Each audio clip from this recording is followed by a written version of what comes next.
Islamic باتیں 1M channel کو subscribe کریں، آنے والی ہر ایک نیو ویڈیو نوٹیفیکیشن آپ کو ملے گی۔ میرے نبی پاک صلی اللہ تعالیٰ علیہ وسلم نے فرمایا تھا، پتہ ہے سونا اسلام کس کا ہے؟ ایک مسلمان ہے تو ہر ایک کے پاس اسلام ہے، تو فرمایا پتہ ہے حسین اسلام کس کا ہے؟ سونا مسلمان کون ہے؟ یا رسول اللہ بتا دیجئے۔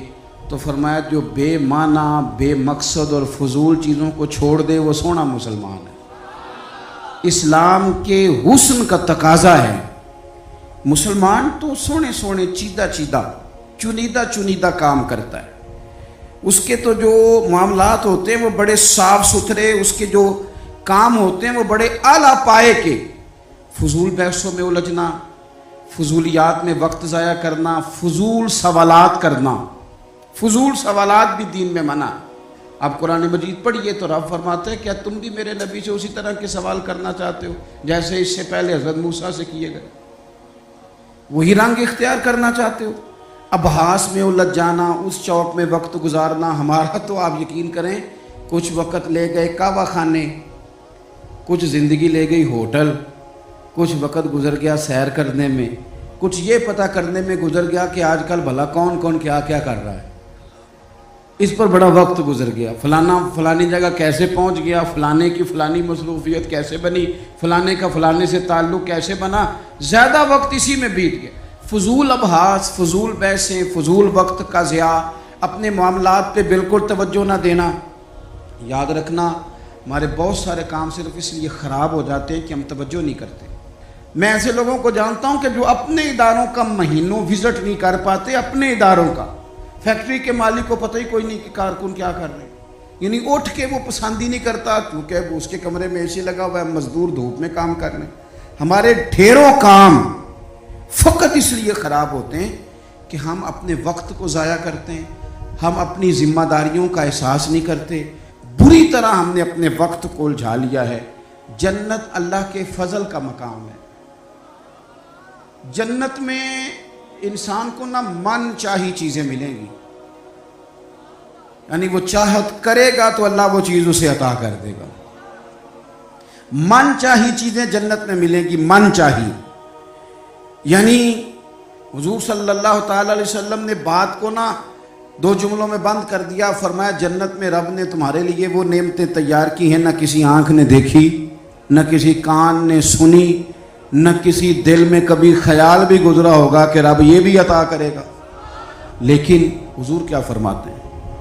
نبی پاک صلی اللہ علیہ وسلم فرماتے ہیں جنتی بھی ایک بات پہ حسرت کریں گے، حالانکہ وہاں کوئی کمی نہیں، کوئی کمزوری نہیں، پر جنتی بھی حسرت کریں گے، کہیں گے ہائے کاش، حسرت کریں گے۔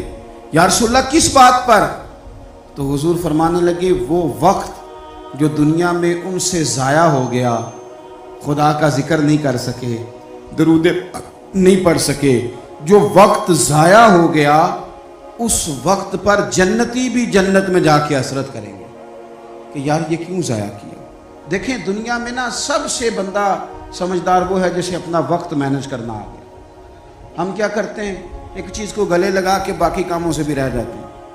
آج کل مجھے کاروباری ٹینشن ہے لہذا نمازیں بھی گئیں، آج کل مجھے کاروباری ٹینشن ہے لہذا ابا جی کی خدمت بھی گئی، آج کل مجھے کاروباری ٹینشن ہے لہذا حقوق العباد بھی گئے، چونکہ کاروباری ٹینشن ہے تو لہذا کسی سے ہنس کے مسکرا کے بات کرنے والی جو نیکی تھی وہ بھی گئی۔ ایک ٹینشن آئی ہے نا تو آپ نے سارا کچھ اسی کھاتے لگا دیا ہے، وہ تو آتی رہے گی۔ نبی پاک صلی اللہ علیہ وسلم نے 23 سالوں میں انقلاب برپا کیا۔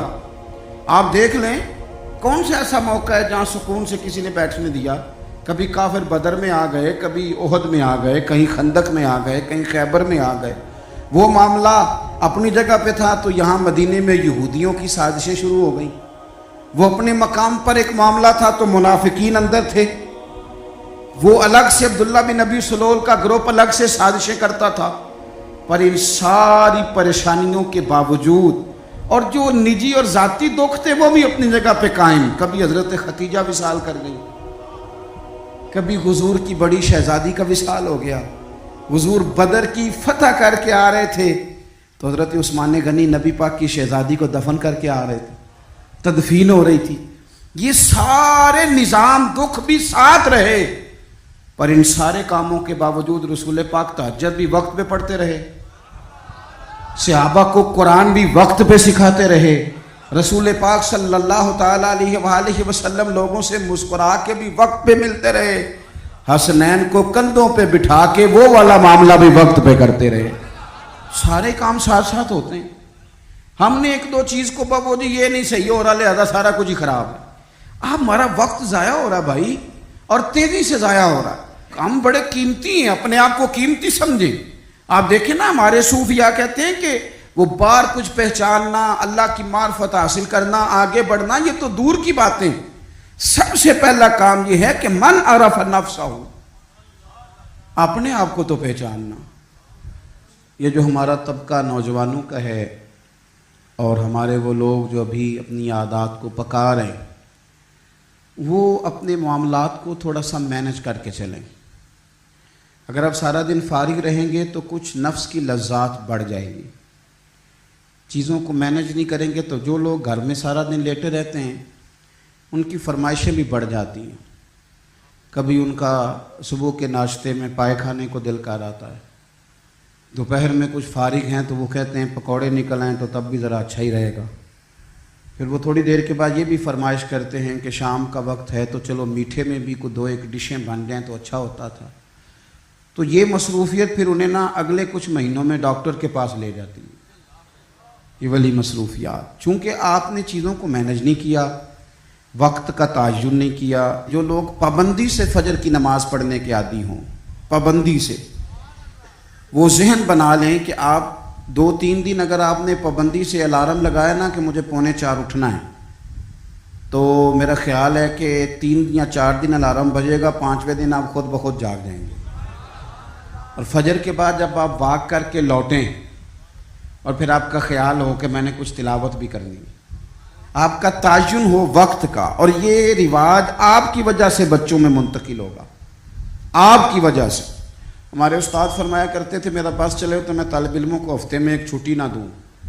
ہم لوگ ذرا تھوڑے سے پریشان ہوتے ہیں کہ بھئی استاد جی مطلب کہتے ہیں کہ ہفتے بعد بھی چھٹی نہ ہو، حالانکہ چھٹی تو ہونی چاہیے۔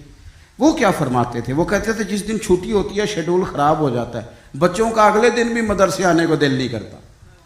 اور یہ بات ہم نے بعد میں دیکھی، اس کا تجربہ کیا کہ روٹین میں جو نظام چل رہا ہوتا ہے اس میں جب ایک دن کی بھی آپ بریک لگاتے ہیں تو اس سے اگلے دن کا ماحول خراب ہوتا ہے۔ دیکھیں کچھ لوگوں کے پاس دولت ہوتی ہے، کچھ کے پاس نہیں ہوتی، کچھ کے پاس اللہ تبارک و تعالیٰ کی دی ہوئی وسعت ہوتی ہے، کچھ کے پاس نہیں ہوتی۔ وقت ایک ایسی نعمت ہے جو اللہ نے سب کو عطا کی ہے۔ اگر اس کو ہمیں مینج کرنا آ جائے، طے کرنا آ جائے، تو ہم نے ایسے لوگوں کو دیکھا جنہوں نے بڑے بڑے کارنامے سر انجام دیے۔